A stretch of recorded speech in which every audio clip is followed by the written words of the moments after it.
पीछे की ओर फैल जाती हैं और आंखें छत की ओर उठ जाती हैं। मैं यहाँ से क्यों नहीं जाना चाहता था। एक कारण यह भी था कि मुझे अपने पर विश्वास नहीं था। मैं नहीं जानता था कि अभाव और भर्त्सना का जीवन व्यतीत करने के बाद प्रतिष्ठा और सम्मान के वातावरण में जाकर मैं कैसा अनुभव करूँगा। मन में कहीं यह आशंका थी कि वह वातावरण मुझे छा लेगा और मेरे जीवन की दिशा बदल देगा, और यह आशंका निराधार नहीं थी। आंखें मल्लिका की ओर झुक आती हैं। तुम्हें बहुत आश्चर्य हुआ था कि मैं कश्मीर का शासन संभालने जा रहा हूँ। तुम्हें यह बहुत अस्वाभाविक लगा होगा, परंतु मुझे इसमें कुछ भी अस्वाभाविक प्रतीत नहीं होता। अभावपूर्ण जीवन की वह एक स्वाभाविक प्रतिक्रिया थी। संभवतः उसमें कहीं उन सबसे प्रतिशोध लेने की भावना भी थी जिन्होंने जब तब मेरी भर्त्सना की थी, मेरा उपहास उड़ाया था। होंठ काट कर उठ पड़ता है और झरोखे के पास चला जाता है। परंतु मैं यह भी जानता था कि मैं सुखी नहीं हो सकता। मैंने बार बार अपने को विश्वास दिलाना चाहा कि कमी उस वातावरण में नहीं, मुझ में है। मैं अपने को बदल लूँ तो सुखी हो सकता हूँ, परंतु ऐसा नहीं हुआ। ना तो मैं बदल सका, ना सुखी हो सका। अधिकार मिला, सम्मान बहुत मिला। जो कुछ लिखा उसकी प्रतिलिपियाँ देश भर में पहुंच गईं, परंतु मैं सुखी नहीं हुआ। किसी और के लिए वह वातावरण और जीवन स्वाभाविक हो सकता था, मेरे लिए नहीं था। एक राज्याधिकारी का कार्यक्षेत्र मेरे कार्यक्षेत्र से भिन्न था।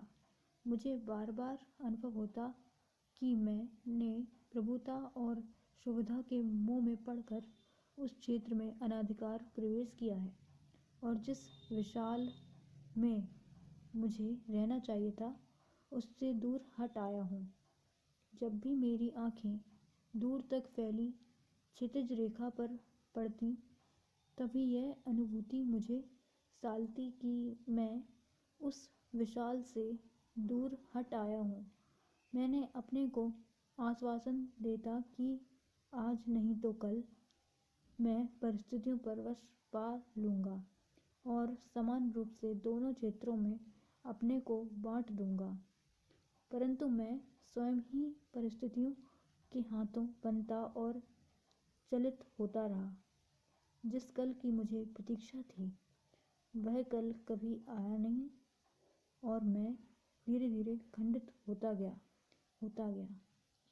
और एक एक दिन मैंने पाया कि मैं सर्वथा टूट गया हूँ। मैं वह व्यक्ति नहीं हूँ जिसका उस विशाल के साथ कुछ भी संबंध था।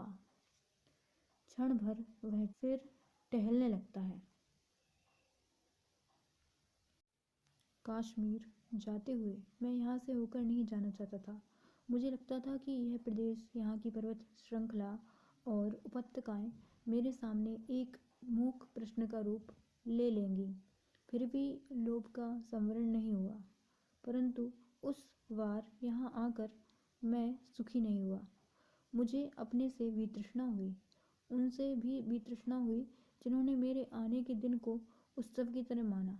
तब पहली बार मेरा मन मुक्ति के लिए व्याकुल हुआ था, परंतु उस समय मुक्ति होना संभव नहीं था।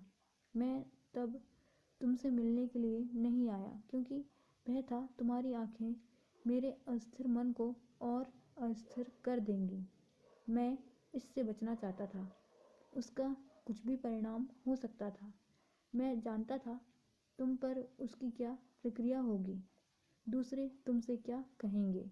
फिर भी उस संबंध में निश्चिंत था कि तुम्हारे मन में कोई वैसा भाव नहीं आएगा, और मैं यह आशा लिए हुए चला गया कि एक कल ऐसा आएगा जब मैं तुमसे यह सब कह सकूँगा और तुम्हें अपने मन के द्वंद्व का विश्वास दिला सकूंगा। यह नहीं सोचा कि द्वंद्व एक ही व्यक्ति तक सीमित नहीं होता। परिवर्तन एक ही दिशा को व्याप्त नहीं करता। इसलिए आज यहाँ आकर बहुत व्यर्थता का बोध हो रहा है। फिर झरोखे के पास चला जाता है।